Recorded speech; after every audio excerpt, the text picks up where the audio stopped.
لله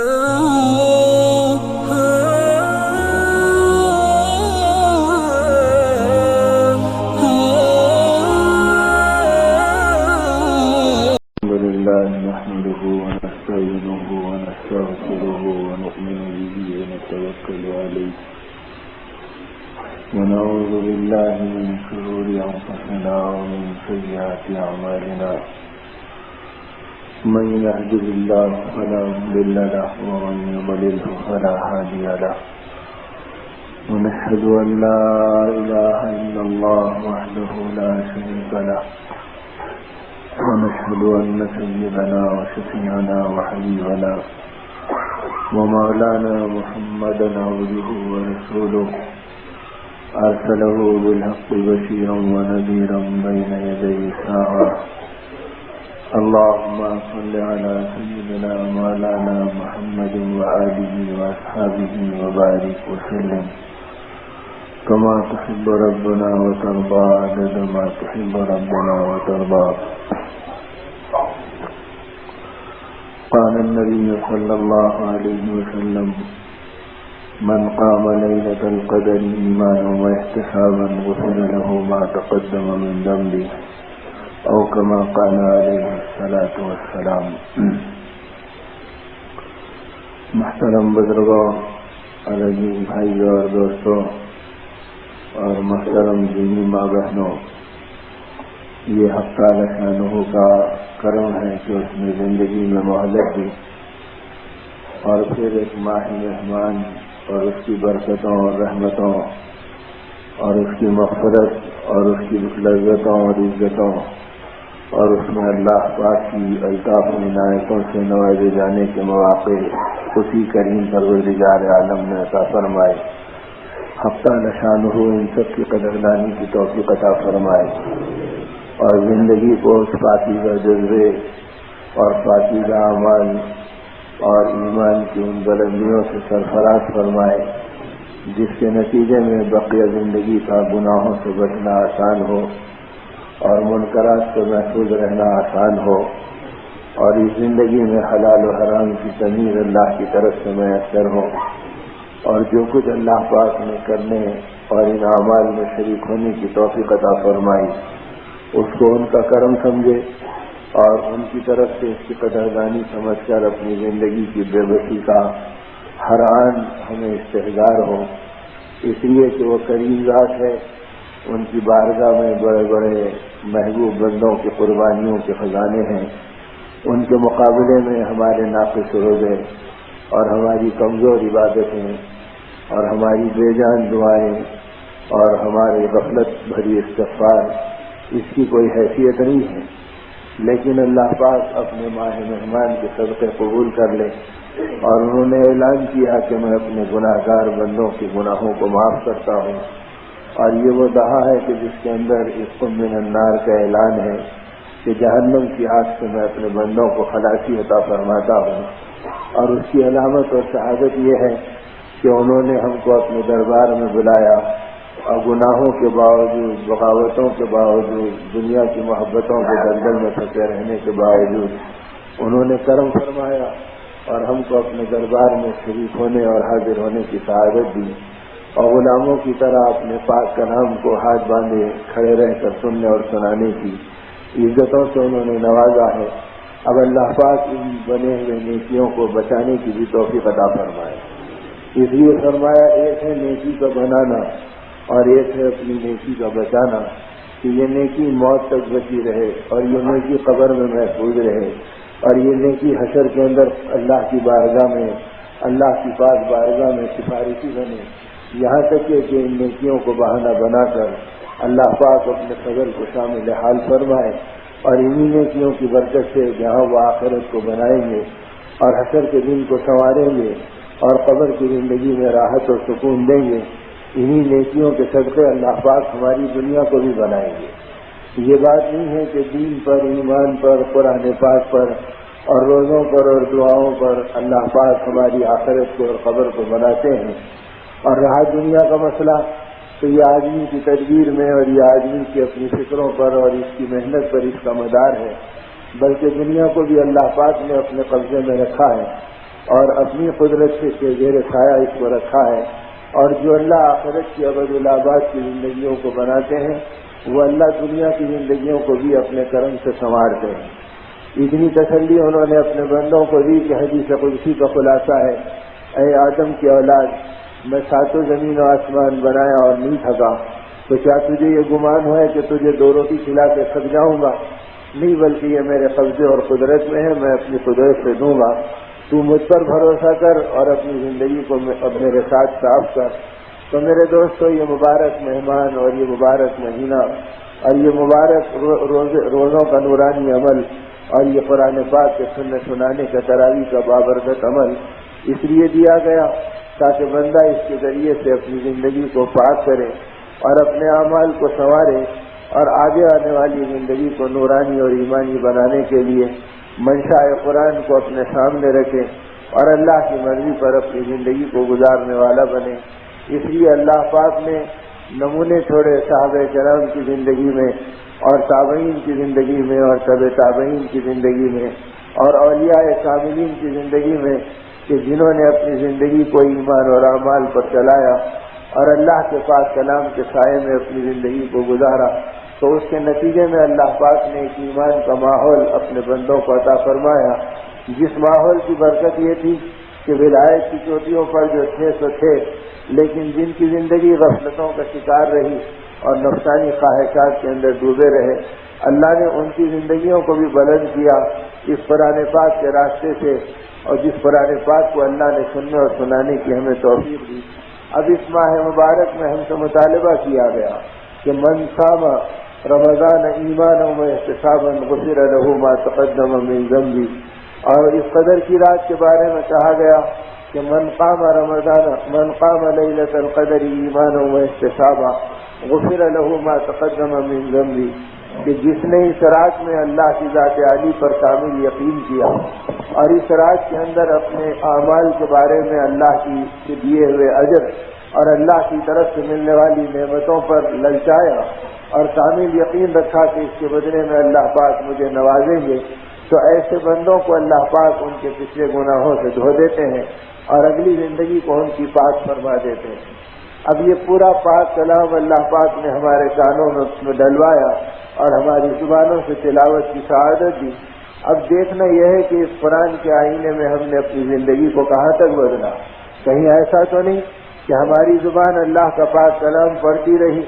اور آقا کی محبت کی گواہی کے دم بھرتی رہی، لیکن عملی زندگی کے اندر ہمارے گھرانوں میں یہودیت پلتی رہی اور نصرانیت کو غذا ملتی رہی، اور ہماری زندگی کے اعمال اور ہماری زندگی کی ادائیں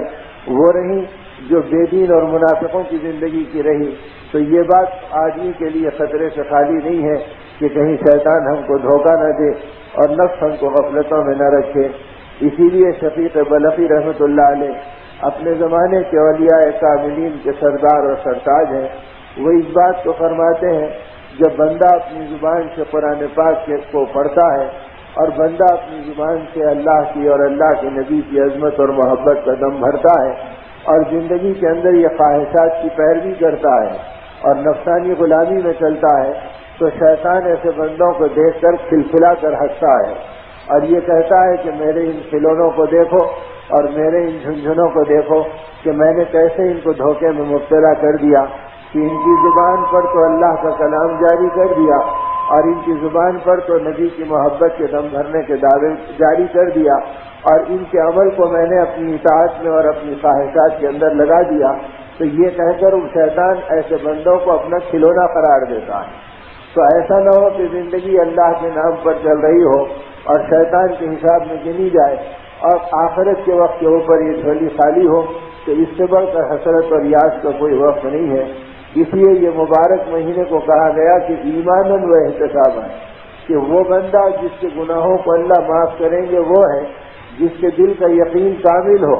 اور اللہ کی ذات عالی کے ساتھ وہ بندہ اور بندی وابستہ ہو، اور وہ اپنے احتساب کے ساتھ یعنی اس پر اللہ کی طرف سے ملنے والے انعام کی لالچ ہو اور اس پر یقین ہو کہ مجھے یہ اجر ملے گا اور یہ نیکیاں اور یہ اجر اور یہ اللہ کا تعلق اور یہ نبی کی محبت کا سرمایہ یہ میری آخرت کو بھی بنائے گا اور میری دنیا کو بھی بنائے گا۔ اگر یہ یقین کے ساتھ آدمی عمل کرے گا تو یہ عبادت بنے گا، اور اگر اس یقین کے بغیر عمل اپنی جگہ پر ہے اور آدمی کی زندگی کی کیفیات اپنی جگہ پر ہے، دنیا کی محبتوں میں لطف اٹھانا اپنی جگہ پر ہے، خواہشات کی غلامی میں پھنسنا اپنی جگہ پر ہے، قرآن پاک کی آیت کانوں میں پڑ رہی ہے،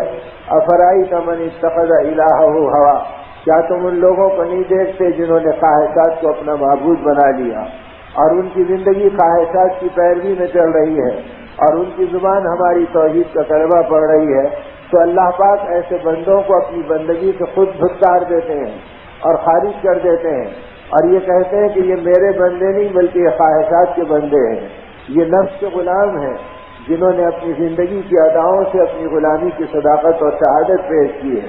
تو آدمی دیکھے کہ کہیں زندگی ایسی تو نہیں ہے کہ زبان سے ایمان اور اعمال کے دعوے ہوں اور زندگی خواہشات میں بہ رہی ہو۔ تو یہ مہینہ احتساب کا مہینہ بنایا گیا کہ تم جائزہ لو کہ تمہاری زندگی عادتاً چل رہی ہے، عبادتاً چل رہی ہے، کہ پھر روزے کا مہینہ آ گیا، روزہ رکھ لیے، اور نام مسلمان کے گھر میں پیدا ہو گیا تو عبداللہ اور عبد الکریم پڑھ گیا، کانوں میں اذان دے دی گئی تو اپنے اسلام پر مطمئن ہو گئے۔ اب آگے اس اسلام کا تقاضا کیا ہے، اس رمضان کا مطالبہ کیا ہے، اس قرآن کے پیغام سے ہماری زندگی سے رشتہ کیا ہے، ان چیزوں کو کبھی ٹٹولنے کا اور جھانکنے کا موقع بھی ملا یا نہیں ملا؟ اگر ملتا ہے تو پھر اللہ پاک غفلت کی زندگیوں کو ہدایت دے دیتے ہیں، اور اگر آدمی بھٹکتا ہے تو پھر خدا بڑے بڑوں کی پکڑ کرتے ہیں، اور بڑے بڑوں کے اوپر جب گرفت کرتے ہیں تو ان کی زندگی کے انداز بدل جاتے ہیں۔ دینے پر آئے تو تاریخ گواہ ہے کہ وہ فضیل ابن عیاض جو بغداد کے لٹیروں کے سردار شمار کیے جاتے تھے، اور جن کے بارے میں یہ مشہور تھا کہ جس راستے پہ فضیل اپنی ٹولی کو لے کے نکل جائیں اس راستے کے اوپر کسی آدمی کا بچنا مشکل ہے اور کسی قافلے کا سنبھل کے چلنا محال ہے، ان کی جان بھی خطرے میں ہے اور ان کا مال بھی خطرے میں ہے۔ وہ فضیل ابن عیاض کو پتہ چلا کہ بغداد کے فلاں جنگل سے ایک مشہور قافلہ گزرنے والا ہے، یہ اپنی ٹولی کو لے کے رات میں پہنچ گئے کہ آج کے دن بہت بڑا انعام اور مفت میں ملنے والی غذاؤں کا سامان یہاں سے گزرے گا، اس قافلے کو لوٹیں گے اور اپنی لذتوں کو اور اپنے ذوق کو پورا کریں گے۔ ٹہلتے رہے، وقت گزرتا رہا، لیکن بہت دیر ہو گئی اور کبھی قافلے کا پتہ بھی نہیں چلا، یہاں تک کہ وہ ادھر ادھر ٹہلتے اور چلتے انتظار کرتے بے چین ہو گئے، اور بے چین ہو گئے تو اپنی ٹولی کو ڈاکوؤں کی ایک طرف کو چھوڑا اور اسی جنگل میں ٹہلتے ہوئے آگے بڑھ گئے تو ان کو ایک مکان نظر آیا، تو دل چاہا کہ اس میں پھلانگ لگا لوں اور اس کے اندر داخل ہو جاؤں اور دیکھوں کہ یہاں بھی کچھ ملتا ہے یا نہیں ملتا ہے۔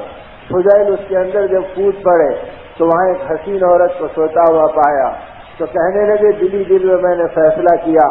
اب تک مال بہت لوٹے لیکن کسی کی جان کو ہاتھ نہیں لگایا، آج یہ حسینہ جو نظر آ رہی ہے اسی کو اٹھا لو اور اپنی رات کی کمائی اسی کو بنا لو۔ یہ سوچ کر اپنے قدم آگے بڑھائے اور اپنے ہاتھوں کو اس کی طرف پھیلایا۔ اللہ کی کرنی ہے کہ رات کے اس اندھیرے میں کوئی قاری قرآن اللہ کا کلام پڑھتے ہوئے اس جنگل کے کنارے سے گزر رہا تھا، سناٹے میں وہ آواز ان کے کانوں میں پڑ گئی، اور پوری آیت بھی نہیں بلکہ آیت پاک کا ایک ٹکڑا پڑا جس ٹکڑے کا خلاصہ یہ تھا، الم یعنی للذین آمنوا ان تخشع قلوبهم لذکر اللہ، کیا ایمان والوں کے لیے ابھی وقت نہیں آیا کہ اللہ کے خوف سے ان کے دل کانپ جائیں اور ان کے بدن لرز جائیں؟ بس اس بات کا سننا تھا کہ فضیل ابن عیاض کہتے ہیں میرا دل کانپ گیا اور میرے ہاتھ تھرتھرانے لگے اور اللہ کے خوف سے میری آنکھ سے آنسو مان رواں ہو گئے اور میرے قدم پیچھے کو ہٹ گئے اور میں پیچھے ہٹتے ہٹتے اس گھر سے باہر نکل گیا اور پکار کر کہا کہ مولا بے شک فضیل کے لیے وقت آ گیا کہ یہ آپ سے صلح کر لے اور آپ کے توبہ کے دروازے کو کھٹکھٹا کر اپنی پچھلی کو دھونے پر آمادہ ہو جائے، اب تک میری زندگی غفلتوں میں گزر گئی۔ اے مالک، جب آپ ہی نے میرے کان میں اپنا کلام ڈلوایا اور اس سناٹے بھرے جنگل کے اندر آپ کے کلام نے میرے کان سے ٹکرایا، تو اب میں آپ کے کلام پر اپنے ایمان کی تازگی اور تجدید کا اعلان کرتا ہوں اور میرا بدن کانپ رہا ہے، میرا دل لرز رہا ہے۔ تو میری توبہ کو قبول کر لے اور میری پچھلی زندگی کو معاف کر دے۔ میں اگلی زندگی میں عہد کرتا ہوں سچے دل کے ساتھ اور پکی توبہ کے ساتھ کہ اب میں تیری بغاوت نہیں کروں گا اور تیرے نبی کی نافرمانی پہ نہیں چلوں گا۔ بہتے ہوئے آنسوؤں سے پلٹ کر آئے اور اپنی تلوار کو اپنی ران پر رکھا اور رکھ کر اپنے گھٹنے پر اپنے ہاتھوں کی طاقتوں سے اس کو توڑا تو وہ کمان بن کر 2 ٹکڑے ہو گئی، تو تلوار کو ایک کونے میں پھینک دیا اور روتے ہوئے جب اپنی ٹولی کے قریب پہنچے تو اس ٹولی نے دیکھا اور دیکھ کر انہوں نے کہا کہ ہمارے سردار آج عجیب منظر ہم دیکھ رہے ہیں، جس نے زندگی بھر لوگوں کو رلایا آج وہ خود روتے ہوئے چلا آ رہا ہے، کیا بات ہو گئی جس کے نتیجے میں آپ رو رہے ہیں؟ تو فضیل نے کہا کہ میرا اور تمہارا رشتہ ٹوٹ گیا، اب تم اپنا راستہ اختیار کرو اور مجھے اپنے راستے پہ جانے دو۔ تو اس ٹولی نے کہا کہ سردار بتاؤ تو تم کہ ہوا کیا؟ تو انہوں نے اس پورے واقعے کو اپنے چھلانگ لگانے کے اور نقب کے منظر بنانے کے اور اس گھر میں کودنے کے اور حسینہ کو دیکھنے کے اس کو تفصیل سے سنایا اور کہا کہ جس وقت میرا ارادہ بدعہدی اور فاحشہ جذبے کے ساتھ آگے بڑھ رہا تھا، میرے کان میں اللہ کا کلام پڑا، میرا دل لرز گیا، میرا بدن کانپ گیا، میں نے اللہ کی اس آیت سے اپنے بارے میں عہد کر لیا، میں نے اپنے مولا سے صلح کر لی، اب میری زندگی کو میں بدل رہا ہوں اور اب میرا اور تمہارا کوئی تعلق باقی نہیں رہا، تم اپنے راستے پر جاؤ اور مجھے اپنے راستے پر چھوڑو۔ جب فضیل نے اس واقعے کو سنایا تو اس پوری ٹولی کی چیخیں نکل گئیں اور ان کی آہیں گویا جنگل میں سناٹے کے اندر گونج گئیں اور ان کے دامن بھیگ گئے ان کے آنسوؤں سے، اور انہوں نے کہا کہ اے سردار، کیا تمہارا یہ گمان ہے کہ جو ٹولی اور جو ہم تمہارے تابع بنے اور برائی میں ہم تمہارا ساتھ دیتے رہے تو کیا ہم بھلائی میں تمہارا ساتھ نہیں دیں گے؟ اور کیا ہم مولا کو پہچاننے میں ہم صلح نہیں کریں گے؟ ہم بھی اپنے رب سے صلح کرتے ہیں اور تمہارے ہاتھ پر ہی توبہ کرتے ہیں کہ اللہ ہماری توبہ کو قبول کر لے اور بقیہ زندگی کو پاک کر دے۔ تو فضیل نے کہا جو کچھ مال اپنے قبضے میں ہے، جن جن کا لوٹا ہوا ہے ان کو واپس کر دو، اور جن کو جانتے ہیں ان سے معافی کی بھیک مانگ لو کہ اگر اللہ دے گا تو ہم آگے ادا کر دیں گے، ورنہ ہمارے قصوروں کو معاف کرو کہ اب تک ہم نے بہت بڑے جرائم کے ساتھ اپنی زندگی کو گزارا ہے، اب بقیہ زندگی کی پاکی کے لیے توبہ کو اختیار کرو۔ اب اس کے بعد ان کے ہاتھ کے اوپر پوری ٹولی نے توبہ کیا، لوٹنے والوں کے مال کو واپس کیا اور جن کو جانتے تھے ان کے گھر گھر پر جا کر معافی کی بھیک مانگی اور یہ عہد کیا کہ اگر آ جائے گا تو ہم تمہیں دے دیں گے۔ اب اس کے بعد جب زندگی توبہ کے راستے پر پلٹی ہے تو دل روشن ہوا، اللہ کا تعلق ملا، اللہ کے محبوب بندوں کے اندر ان کی محبت منتقل ہوئی، عمل سے عمل زندہ ہوتا ہے اور قول سے قول زندہ ہوتا ہے۔ جب ان کی زندگی بدلی تو ان کی ٹولی کی زندگی بھی بدلی، اور سبوں نے مل کر اللہ والوں کو تلاش کیا تو اہل حق کی صحبت میں گئے، زمانے کے امام ربانی کے قدموں میں اپنا وقت گزارا، حلال و حرام کی تمیز کو پہچانا اور اپنی زندگی کو بدلا تو اللہ نے اتنا مقبول اور محبوب بنایا کہ پھر جس کی زندگی کل تک لٹیروں کی صف میں شامل ہوتی تھی آج وہ اولیاء کی چوٹیوں کے صف میں ان کا تذکرہ ہونے لگا کہ فضائل وہ ہیں جن کی صحبت میں دل زندہ ہو جاتا ہے اور توبہ آدمی کو توبۃ النصوح مل جاتی ہے اور آدمی سچے دل سے اپنے مولا کو پہچانتا ہے اور آخرت کا رخ ملتا ہے،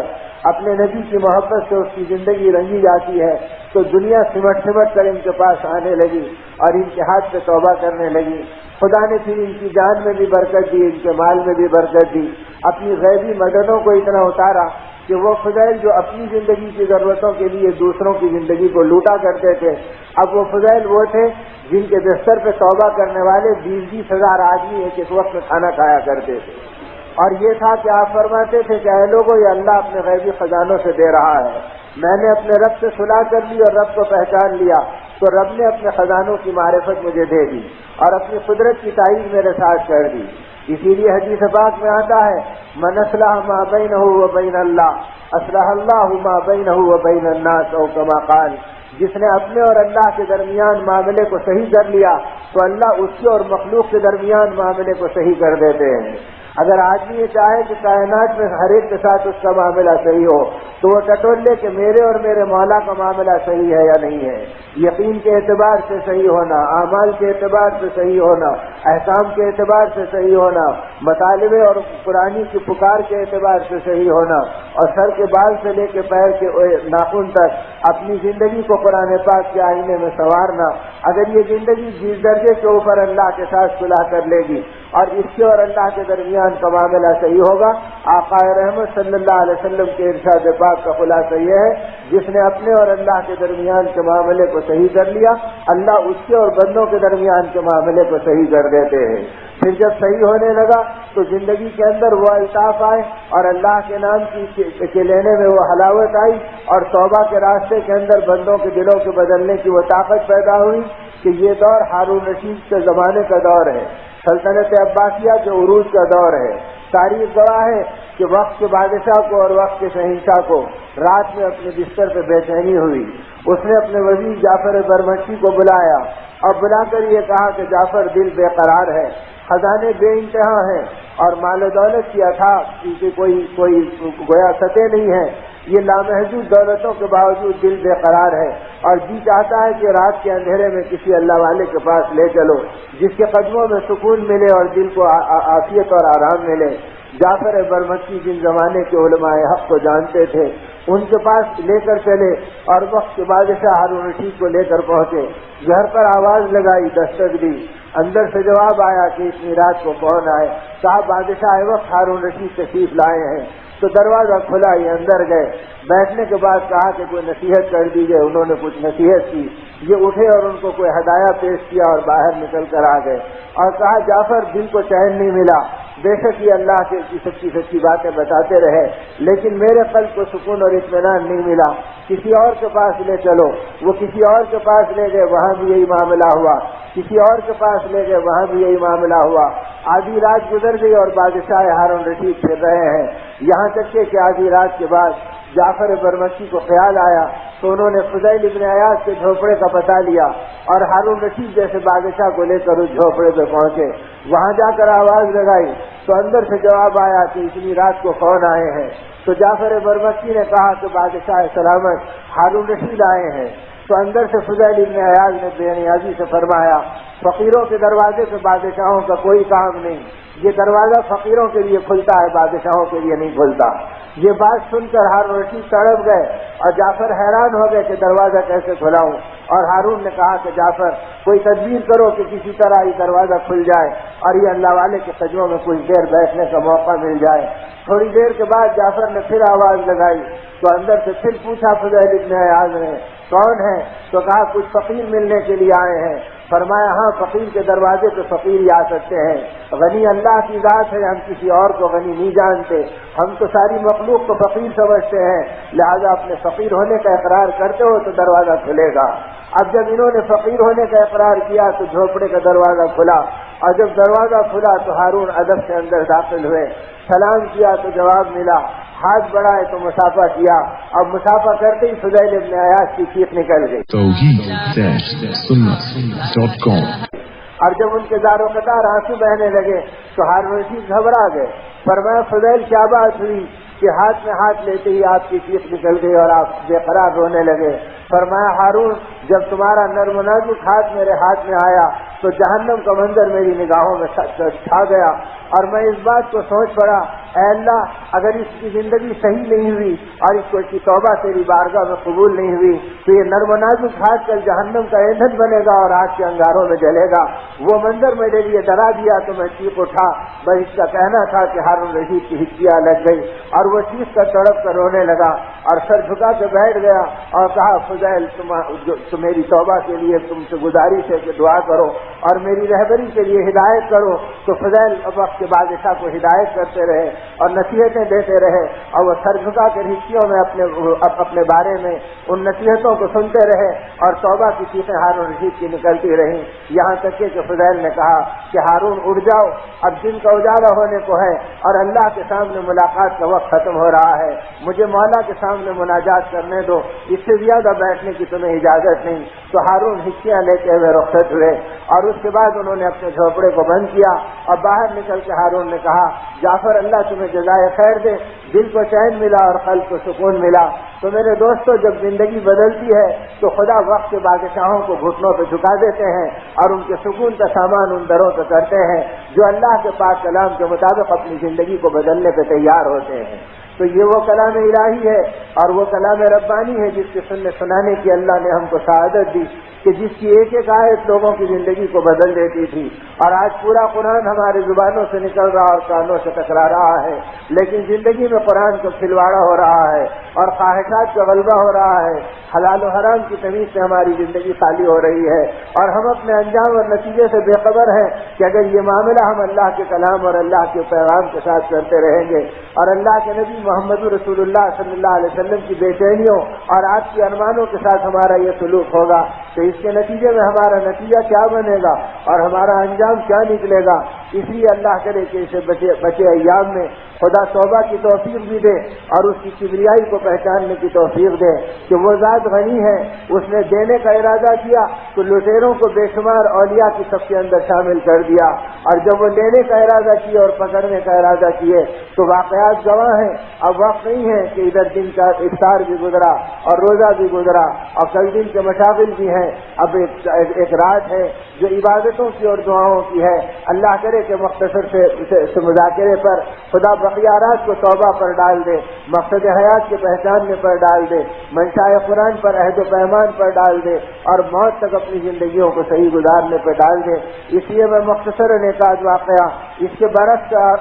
چاہتا ہوں کہ اللہ میرے دل کو بھی کھول دے اور آپ کے دل کو بھی کھول دے۔ ابو عبداللہ اندلسی رحمۃ اللہ علیہ بہت بڑے اپنے زمانے کے اکابر شیخ گزرے، 1,00,000 مریدین ان کے پیچھے چلا کرتے تھے، اور اندلس سے لے کے غرناطہ اور قرطبہ تک اور عالم اسلام کے کونے میں ان کے تقوی و طہارت کا چرچا چل رہا تھا۔ حج کا ارادہ کیا اور چلنے لگے، اور یہ اپنے زمانے کے وہ پائے کے بزرگ ہیں کہ جنید بغدادی ان کے شاگردوں میں تھے رحمۃ اللہ علیہ، سید الطائفہ اور پھر وقت کے اولیاء کے تاجدار، اور سیدنا جنید بغدادی رحمۃ اللہ علیہ کے شیخ شبلی رحمۃ اللہ علیہ ان کے شاگردوں میں تھے۔ جب ارادہ کیا بیت اللہ کو چلنے کا تو حضرت شبلی رحمۃ اللہ علیہ بھی ساتھ ہیں، جنید بغدادی رحمۃ اللہ علیہ بھی ساتھ ہیں، 12,000 مریدین کا اجتماع آپ کے ساتھ چل رہا ہے، اور چلتے چلتے 3 منزل گزر گئے، ایک جگہ کے اوپر پانی کی ضرورت پڑی، کنویں کے پاس پہنچے، اور پہنچنے کے بعد جب پانی کو سیننے کا وقت آیا اور شاگرد سین رہے تھے تو شیخ کی نظر ایک لڑکی کے اوپر پڑ گئی، اور وہ لڑکی یہودیوں کے اندر کی ایک یہودا لڑکی تھی۔ اس پہ نگاہ پڑتے ہی آپ کی نظر بدل گئی، اور ایسی بدل گئی کہ اب نہ اپنے مریدین کو پہچانتے ہیں نہ بیت اللہ کے جذبے کو پہچانتے ہیں۔ شبلی رحمۃ اللہ علیہ جنید بغدادی رحمۃ اللہ علیہ فرماتے ہیں ہمارے بدن لرز گئے اور ہمارا دل کانپ گیا کہ شیخ کا چہرہ سیاہ پڑ گیا اور نورانیت سلب ہو گئی، اور وہ اپنی جس لکڑی کے اوپر ٹیک لگا کر کھڑے رہتے تھے اور ایمان و اعمال کی بات کرتے تھے، آج وہ تکتے ہوئے ایک لڑکی کے دیکھنے کے اندر مشغول ہو گئے۔ ہم نے کہا شیخ کیا حال ہے تمہارا؟ تو فرمایا میرا اور تمہارا تعلق ٹوٹ گیا، اب تمہیں جہاں جانا ہے جاؤ اور مجھے میرے حال پر چھوڑ دو۔ اب لوگ گھبرا رہے ہیں کہ یہ کیا ہو رہا ہے، وہ جنگل کی طرف آگے بڑھے، اس لڑکی سے پوچھا کہ تیرا باپ کہاں رہتا ہے، اور باپ سے جا کے کہا کہ مجھے اس سے اس پر محبت ہو گیا، میں اس سے نکاح کا ارادہ کرتا ہوں۔ اس یہودی باپ نے کہا اگر تجھے میری بیٹی سے محبت ہے تو ایک شرط ہے کہ 1 سال تجھے سور چرانے پڑیں گے اور خنزیروں کی نگرانی کرنی پڑے گی، اور اس کے بعد ہم سوچیں گے تیرے بارے میں فیصلہ کریں گے۔ صاحب میں تمہاری شرط کو قبول کرتا ہوں اور میں تمہارے قدموں میں رہنا کا فیصلہ کرتا ہوں۔ اب 12,000 مریدین چیخ رہے ہیں، اور تاریخ اسلامی گواہ ہے کہ مقداد کی زندگی کے اندر ماتم ہو رہا ہے، اور لوگ کہہ رہے ہیں کہ کیا ہو گیا، حال کدھر بدل گیا۔ لوگ تڑپ رہے ہیں لیکن یہ کسی کو پلٹ کے دیکھنے پہ تیار نہیں، یہاں تک کہ شبلی اور جنید بغدادی رحمۃ اللہ اجمعین کہتے ہیں ہم روتے ہوئے قافلے کو لے کے آگے بڑھ گئے اور رات دن تڑپتے رہے کہ مولا آپ کی بے نیازی کا عجیب منظر دیکھ رہے ہیں، اگر یہ حال ہے تو ہمارے ایمان کا کیا ہوگا اور ہمارے خاتمے کا کیا ہوگا، اور تیرے جاہ و جلال کے اوپر تیرے بندوں کی آخرت کا کیا بنے گا۔ ہم اس سب کانپنے اور کپ کپانے میں لگے ہوئے ہیں، یہاں تک کہ 3 دن گزر گئے اور ہم اپنی بے قراری کے اندر تڑپ رہے ہیں۔ مختصریے کے 3 دن کے بعد جب ہم آگے بڑھے تو ہمارے آگے ایک نہر تھی، ہم نے دیکھا کہ اس نہر سے ہمارا شیخ ابو عبداللہ اندلسی رحمۃ اللہ علیہ نکل رہے ہیں اور غسل کر کے نکل رہے ہیں اور آہو بکا کے اندر مست ہیں، اور ان کے رونے سے ان کی داڑھی سر ہو رہی ہے۔ ہم نے پوچھا شیخ کیا حال ہے؟ فرمایا خدا نے تمہاری دعاؤں سے کرم کر دیا اور میرے دھتکار کو پلٹ دیا اور اپنی عنایت اور رحم کی چادر وسیع کر دی، اور میں وہاں سے نکل گیا جہاں میری زندگی غفلتوں کے اڈے میں پھنس گئی تھی، اور اللہ نے میری توبہ کو قبول کر لیا، اور اب میں پھر بیت اللہ کے ارادے سے پلٹ کر آیا ہوں۔ شیخ جنید بغدادی رحمۃ اللہ علیہ فرماتے ہیں، ہم نے اپنے شیخ سے حال پوچھا کہ بتلاؤ کہ یہ عتاب کیسا ہوا اور کیا ہوا؟ فرمایا مان جب میں راستے سے گزر رہا تھا تو ان یہود و نصارہ کے جتھے میرے قریب سے گزرے، ان کی حقارت میرے اندر آئی، ارے ہم تو ایمان والے ہیں، یہ تو محروم الایمان ہے۔ اللہ نے اسی پہ میری پکڑ کر لی اور کہا تم ان کو حقیر سمجھتے ہیں، یہ تمہارا کمال ہے کہ تم ایمان والے ہیں، یہ ہماری عنایت ہے کہ ہم نے تمہیں ایمان والا بنایا، اور تم نے اسے اپنی ذاتی کسب سمجھ لیا اور اپنا ذاتی کمائی سمجھ لیا، اس کے نتیجے میں خدا نے مجھ پہ لعنت و پھٹکار کر دی، لیکن اللہ نے تمہاری دعاؤں کے طفیل مجھ پہ رحم کیا اور لمحوں کے اندر میری توبہ کو قبول کر لیا اور میری زندگی کو پلٹ دیا۔ تو میرے دوستو، جب وہ پکڑنے پہ آتے تو ایسے ایسوں کے ایمان ہل جاتے ہیں اور ایسے ایسوں کی زندگیاں لرز جاتی ہیں۔ اس لیے ہماری عبادت کیا، ہمارا رمضان کیا، ہمارے روزے کیا، ہماری دعائیں کیا، ہمارا قرآن پاک کی عبادتوں کے ساتھ جوڑ کیا، بس اللہ ہماری کوتاہیوں کو معاف کرے اور ہمیں پکار قرآنی پر لبیک کہنے والا بنائے اور ہماری زندگی کو اس راستے پر ڈالے کہ اس کے بعد میں زندگی گناہوں سے پاک ہو۔ وہ گناہ جو رات دن معمول میں بنتے ہیں،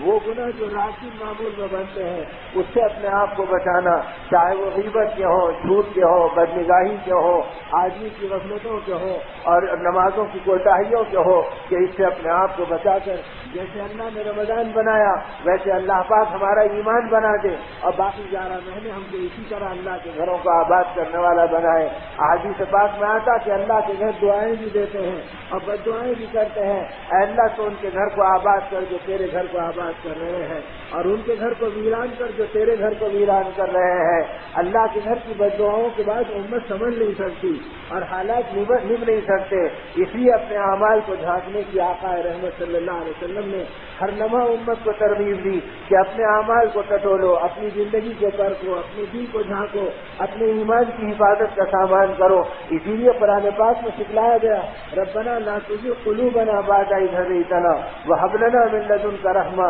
إنك أنت الوهاب۔ اس کو ایمان کی ثابت قدمی کی دعا بتلایا محدثین نے کہ اللہ ہدایت کے بعد تو ہمیں گمراہ نہ کر دے۔ تو پتہ چلا ہدایت کے بعد گمراہی آ سکتی ہے اگر آدمی میں تکبر آ جائے، آدمی میں بدمزاجی آ جائے، آدمی میں ایمان والوں کی تحقیر آ جائے، آدمی میں دوسروں کے بارے میں غفلت آ جائے۔ اسی لیے اس امت کو غیبت سے بھی روکا گیا اور برائیوں سے بھی روکا گیا، بلکہ روزے کے آداب میں ان باتوں کو بتلایا کہ جس نے روزہ رکھا اور روزے کے اندر اللہ کے احکامات کو چھوڑا، دین کی محنتوں کو چھوڑا، غفلتوں میں اپنے آپ کو ڈالا اور اپنی زندگی کے بوجھ کی اور نگاہوں کی حفاظت نہیں کی، تو یہ تو انسان ایسا ہے جیسے اللہ کی نگاہ میں بھوکوں میں شمار ہوتا ہے۔ روزے داروں اور عبادت گزاروں میں اللہ شمار کرنے تیار نہیں ہوتے۔ اس لیے فرمایا اپنی زندگی کو پاک کرو، بلکہ اہل اللہ اور عارفین امت نے اور سید الطائفہ اور خطب ربانی غوث سمدانی سیدنا شیخ عبدالقادر جیلانی رحمۃ اللہ علیہ کو منتسبین نے عجیب عجیب ملفوظات ظاہر کیے۔ فرمایا تم کو اندازہ ہے کہ بے حیا سے بے حیا انسان بھی مسجد کے اندر زنا کرنے کی جرات نہیں کرتا اور مسجد کے اندر بے حیائی کرنے کی جرات نہیں کرتا، لیکن تم کو کیا ہو گیا؟ تم اللہ کے گھر میں غیبت کرتے ہو اور اللہ کے گھر میں ایک دوسرے کی برائی کرتے ہو، اور تم کو آقا کا ارشاد یاد نہیں آتا کہ الغیبت اشد من الزنا، کہ غیبت زنا سے بھی بڑھ کر بری چیز ہے۔ تو گویا تم اللہ کے گھر کے اندر یہ برائی کرتے ہو اور فرشتے تم کو دیکھ رہے ہیں کہ تم خدا کے گھر کے اندر بے حیائی سے بڑے مجرم بن رہے ہو۔ تو آدمی ڈرے ان باتوں سے کہ کن اعمال کے اندر شیطان مجھے لگا دیا اور کن اعمال میں ہمارا نفس ہم کو مشغول کر دیا اور کس بگڑے ہوئے معاشرے میں ہم سانس لے رہے ہیں۔ اس لیے معاملات کو اپنے پاک کرنا اور زندگی کو صاف کرنا، اور معاشرہ سدھرے گا امت کے مردوں سے بھی اور امت کی عورتوں سے بھی، کہ عورتوں کی زندگی میں بھی ایمان کی پاکی ہو، آخرت کی فکریں ہو، دنیا کی سادگی ہو اور اللہ کا ڈر ہو،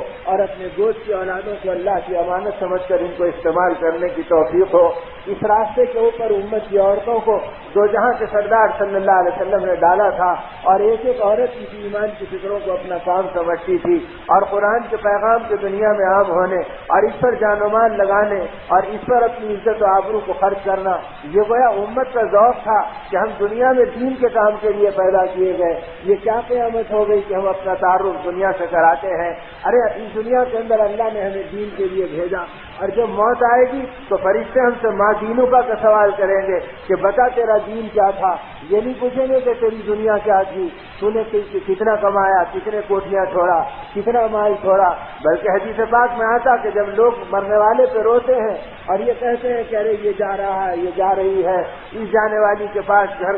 بچوں کے لیے کیا ہے، اور اس جانے والے کے پاس کوئی جائیداد ہے، کوئی سامان ہے، کوئی کاروبار ہے، کوئی زیور ہے، کوئی دولت ہے، تو اس وقت فرشتے پکار کر کہتے ہیں اے لوگوں تم اس بات سے رو رہے ہو کہ یہ کیا چھوڑ کر جا رہا ہے، اور ہم اس لیے آئے ہیں کہ یہ کیا لے کر آ رہا ہے.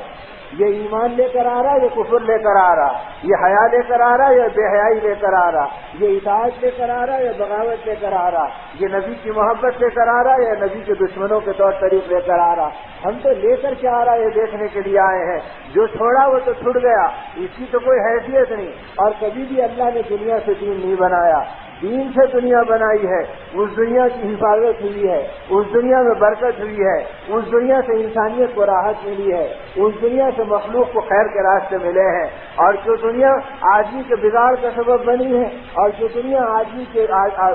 کی محبتوں اور لذات کا سبب بنی ہے، یہ دنیا تو آدمی کی بربادی کا سامان بنی ہے. اس لیے اس روزے کے اندر حرام سے بچایا، ناجائز سے بچایا، جھوٹ سے بچایا، لقمے حرام سے بچنے کی رمضان میں تاکید دی. فرمایا کہ وہ روزہ تو ماتم کے قابل ہے جو حلال روزی سے رکھا گیا اور حرام روزی سے افطار کیا گیا. اب اپنے روزے کے لیے اپنے حرام مال سے اپنے آپ کو بچاؤ. تجارتوں کی حص میں ان ناپاک بینکوں کے حوالے ہو گئے، اور سود خوروں کے اور سودی کاروبار کے حوالے ہو گئے، اور تعویذ کرنے لگے بنی اسرائیل کی طرح سے کہ کوئی آڑ اور سہارا مل جائے. حالانکہ میرے دوستو بنی اسرائیل برباد ہوئے، وہ اپنے کلام ربانی کے اندر تعویل کرتے رہے اور اپنے نفسانی مزاج کی تائید کرتے رہے. اگر یہ امت بھی اس راستے پہ چلے گی تو خدا اس کو ہلاک کرنے کا اعلان کرتے ہیں، اور اپنے اسی پاک کلام میں اعلان کرتے ہیں. اسی آدمی اپنے کمائیوں کے اندر دیکھے وہ حرام سے اللہ میری زندگی کی حفاظت فرمائے. حضرت مولانا عبدالحی صاحب رحمۃ اللہ علیہ بہت بڑے اکابر امت میں سے گزرے ہیں اور بہت بڑے اتقیاء اور صالحین میں سے گزرے ہیں. انہوں نے اپنی کتاب میں ایک عجیب واقعہ لکھا، اور یہ لکھا کہ جس وقت حضرت یعقوب علیہ السلام روتے روتے نابینا ہو گئے تھے، یوسف علیہ السلام کی جدائی میں بے قرار ہو گئے تھے، پھر اللہ نے وہ دن دکھلائے کہ جس کے نتیجے میں یوسف علیہ السلام کے پاس ان کے بھائی پہنچے، اور حضرت یوسف علیہ السلام نے اپنا کرتا بھجایا کہ لے جا کر میرے باپ کو دے دو، اس کی خوشبو سونگ کر اور اسے آنکھوں کو لگا کر ان کو بینائی آ جائے گی. اللہ نے بینائی دے دی اور حضرت یوسف علیہ السلام سے ملنے کا پتہ دے دیا. تو لوگ آ کر اللہ کے نبی یعقوب علیہ السلام کو مبارکباد دینے لگے. تو مبارکباد دینے والوں میں انسان بھی آئے، جنات بھی آئے، یہاں تک کہ چونکہ نبی کے ساتھ معجزے چلتے ہیں اور مخلوق بھی آئی تو اس میں جنگل کے جانور اور درندے بھی آئے. یہاں تک کہ وہ بھیڑیا مبارکباد دینے کے لیے آیا، جس بھیڑیے کے سلسلے میں یوسف علیہ السلام کے سوتیلے بھائیوں نے اپنے باپ یعقوب علیہ السلام سے کہا تھا کہ آپ کے بیٹے اور ہمارے بھائی کو جنگل کے بھیڑیے نے کھا لیا. تو اس جنگل کا وہ بھیڑیا آیا اور آ کر کہا کہ اللہ کے نبی یعقوب اللہ تمہیں مبارک کرے اور برکت کا سبب بنائے کہ آپ کے بیٹے یوسف کو اللہ نے آپ سے ملاقات کا سامان دے دیا اور وہ ملنے کے لیے آ رہے ہیں. تو یعقوب علیہ السلام اس بھیڑیے کو پہچان گئے اور فرمایا تو اسی جنگل کا بھیڑیا ہے جس جنگل کے اندر میرے بیٹے کے کھانے کا تذکرہ کیا گیا تھا. تو فرمایا ہاں میں اسی جنگل کا بھیڑیا ہوں. یہ نہیں سمجھ رہی کہ میرے گھر میں شیطان کا اڈا آ گیا، میرے گھر میں جہنم کا دروازہ کھل گیا، میرے گھر میں نبی کی دشمنی کا لاوا پک گیا اور میں نبی کی محبت کے زبانی دعوے کے اندر چل رہا ہوں اور رقاصاؤں کی آوازیں چلی آ رہی ہے اور بے حیاؤں کے مناظر چلے آ رہے ہیں اور مرد عورتوں کے نظارے دیکھ رہے ہیں اور عورتیں مردوں کے نظارے دیکھ رہے ہیں اور آنکھوں کا ایمان خشک ہو رہا ہے اور نور کھل رہا ہے. ایسے عجیب عبرتناک واقعات ہیں جن کے تلاشے موجود ہیں. جس کا جی چاہے ان کی شہادتوں کو تلاش کر لے اور ان کی گواہیوں کو حاصل کر لے کہ ایک آدمی جو دین کی محبت کے اندر قرآن کو چھوڑا اور نماز کو چھوڑا اور اسی کے اندر غفلت میں پڑ گیا. کبھی کبھی خدا عذاب کو الارم کے طور پہ دکھاتے ہیں اور ہر زمانے میں یہ ہوا. فرعون نے بھی کہا، حامان نے بھی کہا، آج کے زمانے کے فاسق و فاجر بھی کہتے ہیں اگر یہ عذاب ہے تو ہم پہ کیوں نہیں نازل ہو گیا اور یہ عذاب ہے تو ان پہ کیوں نہیں نازل ہو گیا. اللہ کے نبی سے بھی اس زمانے کے اندر مشرکین مکہ کہتے تھے اگر یہ عذاب ہے جو قوم عاد پر نازل ہوا اور سمود پہ ہوا تو ہم پہ یہ عذاب کیوں نازل نہیں ہوتا؟ یہ کہہ کر وہ نبی کو ایذا دیتے تھے اور نبی کے ساتھ عداوت اور مخالفت کا معاملہ کرتے تھے۔ اللہ کی حکمت ہے کہ وہ ڈھیل دیتے ہیں اور آدمی ڈھیل کے اندر دھوکے میں پڑ جاتا ہے۔ چنانچہ اس حالت کے اندر جب وہ اسی کے اندر متوجہ ہو گیا اور کوئی رامائن کی سیریل آ گئی یا کوئی غفلتوں کا ایک نقشہ اس کی آنکھوں کے سامنے آ گیا اور اسی میں وہ بدمست ہو کے دیکھنے لگ گیا، اللہ کی شان یہ کہ وہی وقت اس کی موت کا بھی بن گیا اور روح اس کی قبض ہو گئی۔ اب لوگ اس کی موت کو دیکھ کر جنازے کو اٹھانا چاہ رہے ہیں تو ایسے معلوم ہوتا ہے کہ لاشا چپک گیا ہے، بڑی بڑی طاقتیں لگ رہی ہے، محلے کے 20 اور 50 آدمی اس کو اٹھانا چاہ رہے ہیں لیکن لاشا نہیں اٹھتا۔ حیران ہو کے کسی اللہ والے سے جا کر کہا حضرت دعا کر دیجئے۔ انہوں نے حال پوچھا اور کہا اچھا یہ بات ہے تو کوئی ٹی وی کو اٹھائے کوئی لاشے کو اٹھائے، دیکھو کیا حال ہوتا ہے۔ تو ٹی وی کو اٹھاتے ہیں تو لاشا اٹھتا ہے اور ٹی وی کو رکھتے ہیں تو لاشا چپک جاتا ہے، یہاں تک کہ اس کو نہلایا ویسی گیا کہ ٹی وی کو اٹھایا گیا تو وہ تخت غسل کے اوپر پہنچا اور جب تک نہلاتے رہے ٹی وی کو وہیں پر رکھنا پڑا اور وہاں سے جب آگے بڑھانا چاہے تو پھر وہ تخت غسل پہ چپک گیا۔ اب لوگ پریشان ہیں اور سیکھ رہے ہیں کہ کیا ہو رہا ہے۔ تعمیر حیات وہ رسالہ ہے جو حضرت مولانا علی میاں صاحب دعوت برکاتوں کی سرپرستی میں چلتا ہے اور اس میں یہ عبرتناک واقعات کے تذکرے موجود ہیں۔ اس لیے میں کہہ رہا ہوں کہ جس کا جی چاہے ان اللہ والوں کے رسالوں میں ان کے حقائق کو دیکھ کر اپنی آخرت اور اپنے انجام کے بارے میں خدا ہم کو ڈرنے کی توفیق دے اور اس ماہ مبارک میں پاکیزہ فیصلے کرنے کی توفیق دے تاکہ ہمارا معاشرہ صحیح ہو، ہماری عورتوں کا رہن سہن صحیح ہو۔ یا تو خنزیر کی گردن کو سہلانا یا ٹی وی کے گردے کو جھٹکنا خدا کی نگاہ میں دونوں برابر ہے، یاد رکھو۔ اور آدمی ان گناہوں میں رات دن لطف ہے۔ اب اس کے خلف کیا نہیں ہوں گے تو کیا ہوں گے، ان کے اعمال ڈوبیں گے نہیں تو کیا ہوں گے، دعائیں مردود نہیں ہوں گی تو کیا ہوگا۔ اس کا نتیجہ یہ ہوتا ہے کہ آدمی کو حق سمجھ میں نہیں آتا، پھر یہ حق کے نام پہ باطل پہ چلتا ہے اور اپنی زندگی کو بربادی کے راستوں کے اوپر ڈالتا ہے، یہاں تک کہ قبر میں پہنچانا مشکل ہو گیا۔ جب قبر میں پہنچانے کا مسئلہ آیا تو پھر وہ زمین چپک گئی۔ یہ کہا گیا کہ بھئی اس کو اس کی ٹی وی کے ساتھ قبر میں ڈالو، اس کے بغیر یہ قبر کے اندر لاشا اترنے کا نہیں ہے۔ تو یہ عبرتناک انجام اللہ دکھلا رہے ہیں اور ڈالنے کا وقت آیا تو سانپ اور بچھو کو انسانی نگاہوں نے دیکھا تو چیخ اٹھے اور بھاگ گئے۔ تو اس وقت کسی اللہ والے نے دعا کی مانا کتنی خبریں کھودیں گے اور کہاں تک آپ کے عذاب کو دیکھیں گے، اسے بند کرنے تو دے دیجیے، اس کے بعد آپ جانیں اور اس کا اعمال جانیں۔ تو پھر جو خبر کھودی تو اس میں کچھ نظر نہیں آیا اور ڈال کے مٹی ڈالنے لگے تو کناروں سے پھر وہ خطرناک اژدہے اور سانپ نظر آنے لگے تو لوگ تیزی سے اوپر سے مٹی ڈھکیل کر اپنے آپ کی نجات پا گئے۔ تو میرے دوستو یہ مناظر خدا دکھلا رہے ہیں اور یہ مناظر کوئی عجوبہ اور تعجب کی بات نہیں ہے، آقا رحمت صلی اللہ علیہ وسلم کے ارشادات کے خلاصے ہیں جس میں آپ نے برائیوں کو گنایا اور آپ نے بے حیائیوں کے تذکرے کیے اور آدمی کی بغاوت والے اعمال کے تذکرے کیے، جس کا وقت نہیں کہ ان پورے تفصیلی چیزوں کو گنا جائے۔ آخر میں فرمایا وَلْيَرْتَقِبُوا عِنْدَ ذَلِكَ رِيحًا خَصْفًا وَمَسْخًا، قریب ہے کہ ان کے اوپر اللہ کی طرف سے سرخ آندھیاں آئیں گی، آج کی بارشیں پڑیں گی، ان کے چہرے بدل دیے جائیں گے۔ اور ایک جگہ فرمایا رات ہوگی اور جب تم ان کبائر گناہوں کے اندر پڑے رہو گے اور بدمست اپنی زندگی کو توبہ سے بے خبر ہو کے گزارو گے تو پھر جب خدا اپنے عذاب کا فیصلہ کرے گا تو یہ وقت آئے گا کہ لوگ رات میں کہیں گے اس گھر میں فلاں آدمی رہتا ہے اور یہ فلاں نام کے اس کے بچے اور فلاں لوگ رہتے ہیں۔ جب صبح کا وقت ہوگا تو گھر کے دروازے نہیں کھلیں گے اور اندر سے جانوروں کی آوازیں آنے لگیں گی، بستی پریشان ہوگی،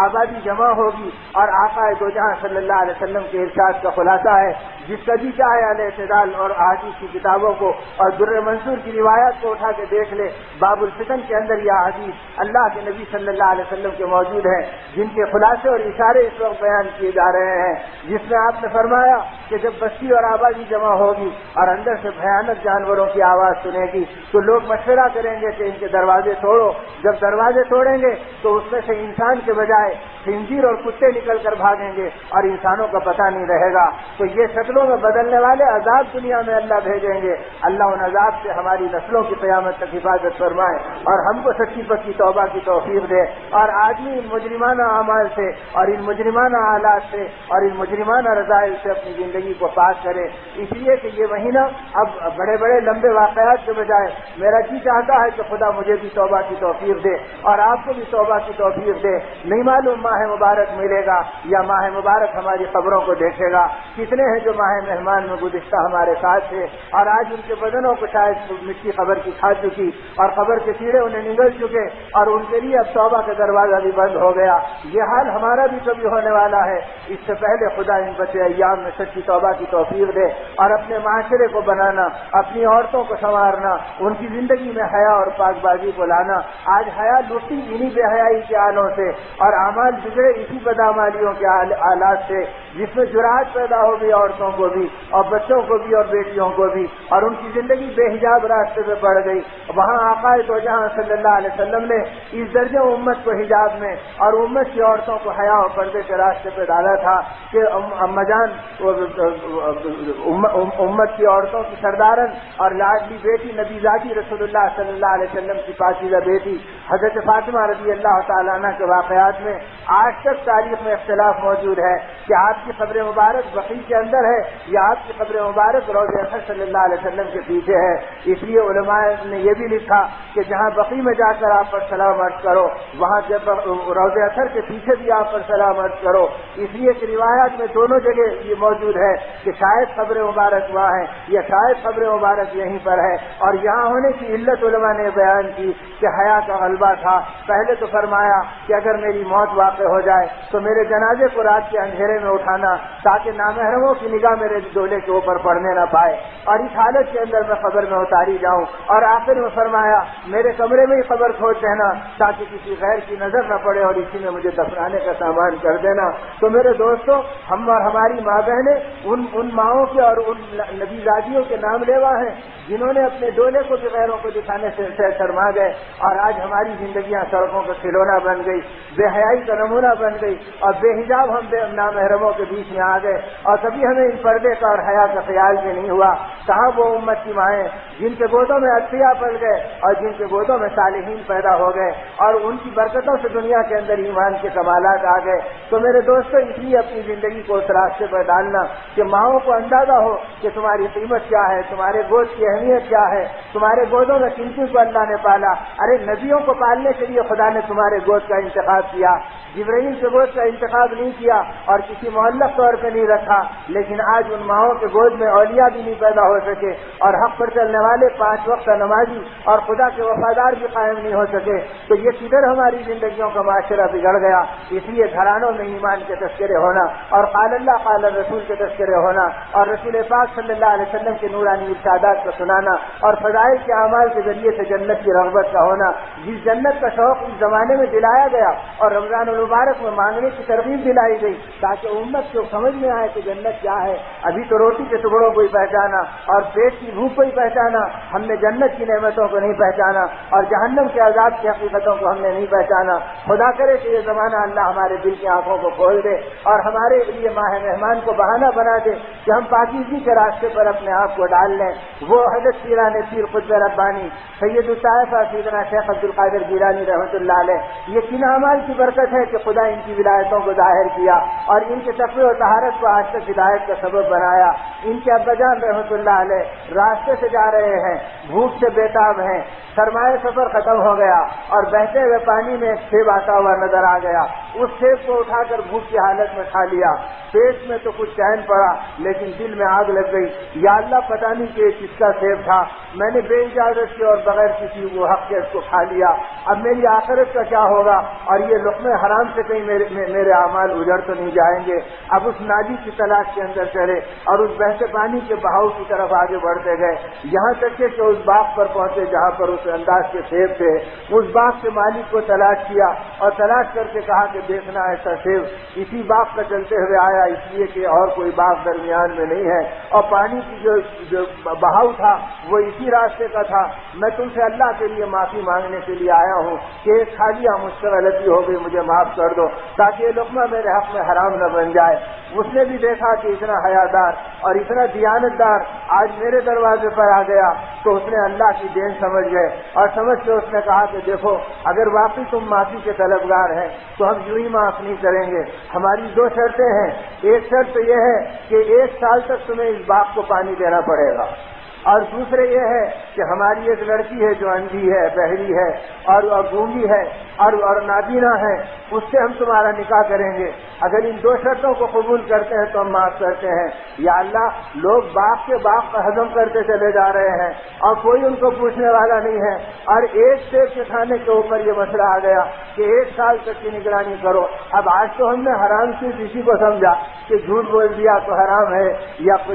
سود لے لیا تو حرام ہے، یا قتل کر دیا تو حرام ہے، یا شراب پی لیا تو حرام ہے۔ اب اس کے علاوہ نہ لقمہ حرام کو ہم جانتے ہیں، نہ اعمال حرام کو پہچاننے کا معاشرے میں شعور ہے۔ اگر ہم کسی کے گھر میں مثلاً کرائے سے ہیں اور مالک کا مکان یہ کہہ رہا کہ بھائی میرا گھر خالی کر دو، مہلت دے دی کہ مہینہ 15 دن لے لو، اب اس نے مہینے 15 دن کے بجائے سالوں کھینچ لیا اور اس کا گھر خالی کرنے کے لیے تیار نہیں۔ اگر یہ خالی کر دیتا تو یہ مثلاً 1000 روپے کرایہ دے رہا تھا، اسے 2000 کرایہ مل جاتا، تو یہ جتنی مدت زیادہ رہا یہ ہر مہینہ 1000 کا لٹیرا اور ڈاکو بنا اللہ کی نظر میں،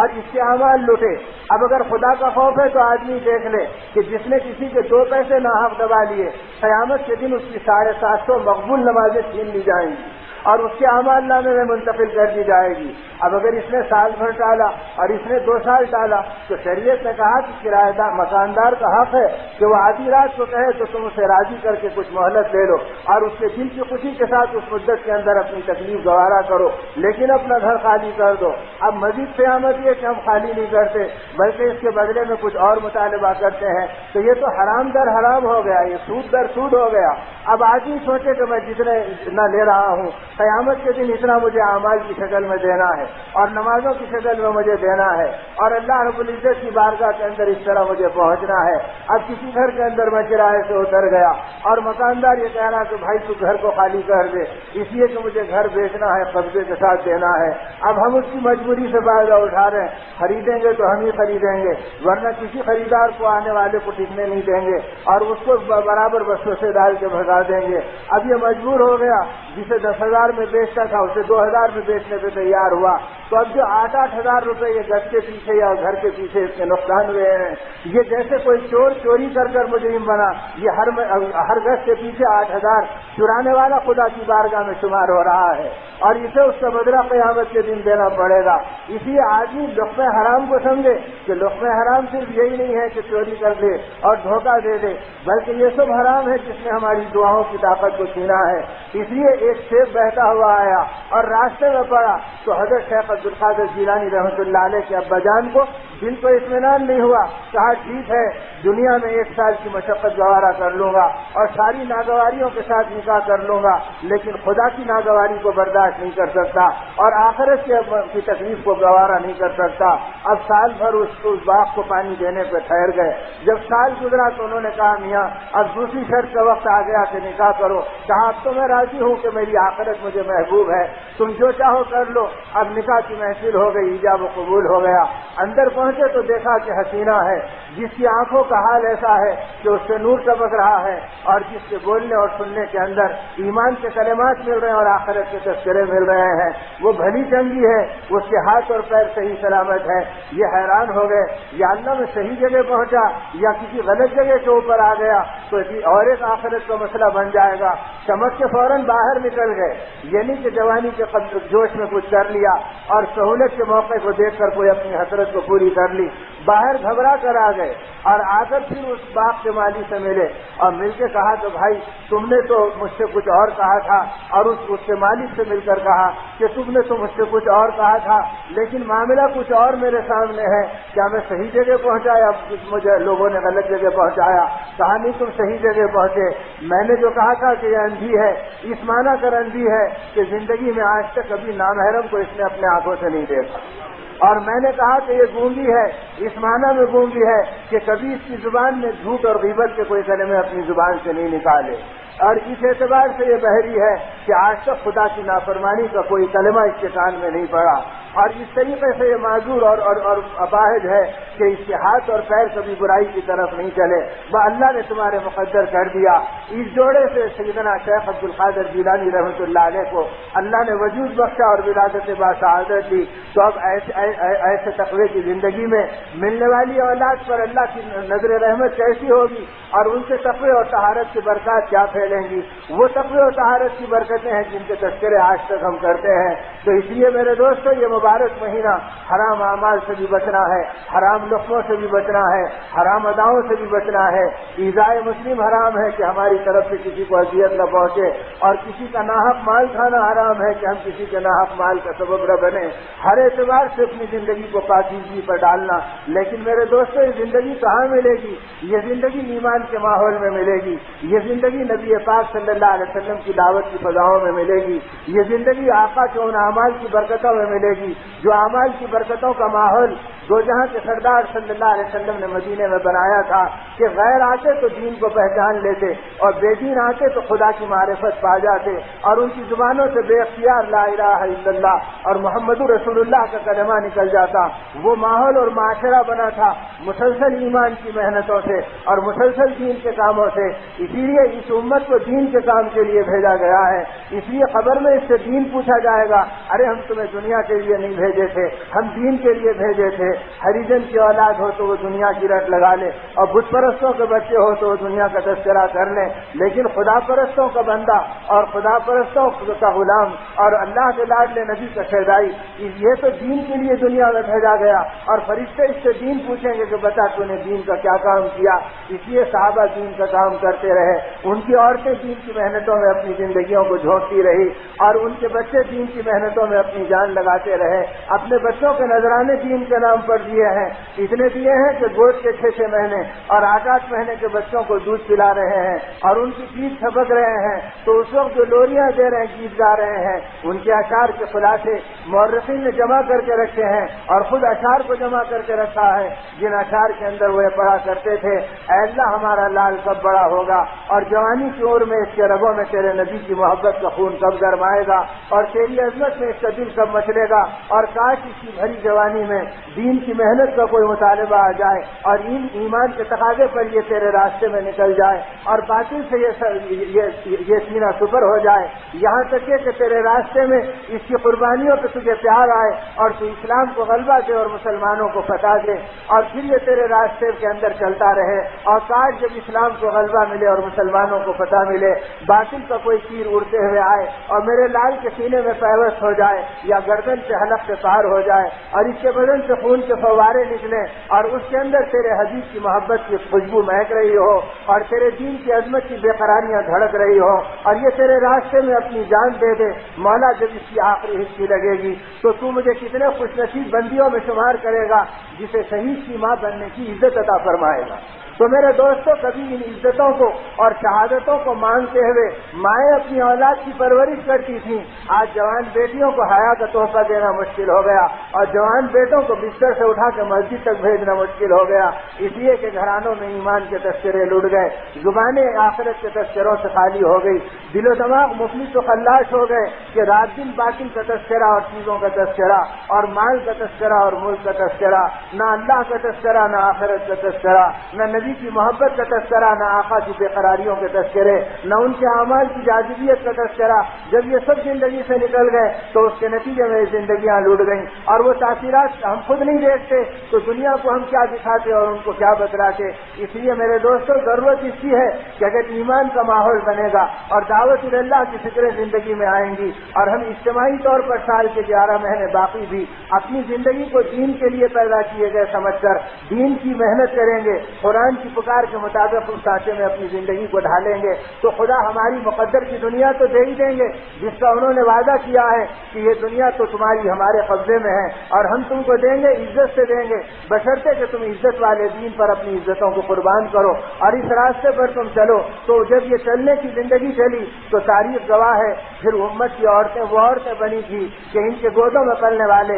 امام بخاری اور امام ابن ماجہ، امام ابو داؤد اور امام ترمذی اور امام مسلم اور امام نسائی رحمہ اللہ تعالی علیہ اجمعین، یہ تھے ائمہ حدیث سے حاصل تاکہ ان کی تاریخ یہ ہے کہ یہ ان کی مائیں بیوہ تھیں اور ان کے باپ کا سایہ ان کے سر پر سے اڑ گیا تھا، لیکن بیوگی کے اندر انہوں نے اپنی اولاد کو فاقوں کے اندر تربیت دی اور آقا کی محبت کے شعلے بھڑکائے اور علوم دین کے حاصل کرنے پہ چلایا اور قیامت تک زمانے کے حدیث کا امام بنایا۔ آج جتنے حدیث کے پڑھنے والے علماء چل رہے ہیں وہ ماؤں کا صدقہ ہے اور ماؤں کے احسان کے سائے تلے زندگی گزار رہے ہیں، جنہوں نے اپنی اولادوں کو اس راستے کے اوپر ڈالا تھا۔ حضرت پیران پیر خواجہ ربانی سید الطائفہ سیدنا شیخ عبد القادر جیلانی رحمۃ اللہ علیہ، حضرت خواجہ نظام الدین اولیاء رحمۃ اللہ علیہ، حضرت خواجہ اجمیری رحمۃ اللہ علیہ اور بڑے بڑے اولیاء کبار جو گزرے ہیں، ان کی تاریخ گواہ ہے کہ یہ یتیم تھے، ان کی ماؤں کی تربیت نے ان کو ولایت کی چوٹی پہ پہنچایا ہے۔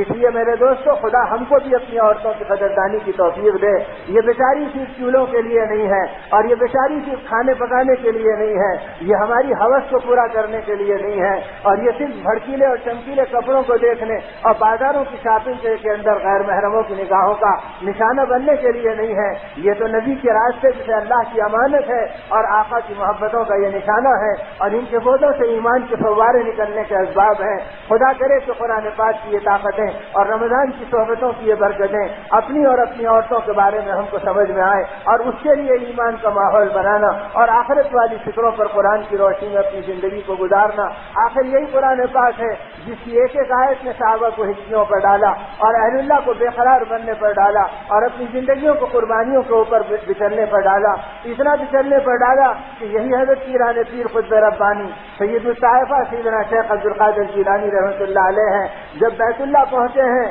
تو بدن کانپ گیا اور قلب لرز گیا، ادھر ادھر دیکھا تو حرم میں سکتا تھا، اپنے مریدین سے فرمایا دیکھو آقا کی ابتحال کی سنت کہ آپ آہوزاری کرتے تھے اور تڑپ کر روتے تھے، اور آج امت کے آنسو خشک ہو گئے، دنیا کی محبت نے آنکھوں کو خشک کر دیا اور آنسوؤں کو صرف دنیا کے لیے رکھا، یہ دال روٹی کے لیے روتے ہیں، یہ اولاد کی شادیوں کے لیے روتے ہیں، یہ جی کی چاہتوں کے لیے ان کے آنسو ٹپکتے ہیں، لیکن آخرت کے خوف سے نہیں روتے ہیں، نبی کی محبت میں آنسو نہیں ٹپکتے ہیں اور اللہ کی عظمت میں آنسو نہیں بہتے ہیں۔ آؤ نبی کی سنت کو زندہ کریں گے، اور بیت اللہ کا طواف کیا اور ملتزم کو پکڑ کر اس درجے آہوزاری کے اندر چیخ اٹھے کہ پورا حرم آپ کی آنکھوں سے گونج گیا اور آپ کی آنکھوں سے گونج گیا اور وہ آنکھوں سے تر ہو گیا، اور پھر آپ بے قرار ہو کر آپ نے تڑپ کے مانگا اے مولا عبد القادر تیرے گھر کی چوکھٹ پہ پہنچا ہے اور میں تجھ سے نیکیوں کا مطالبہ نہیں کرتا، میں صرف اتنا مطالبہ کرتا ہوں کہ مولا میرے گناہ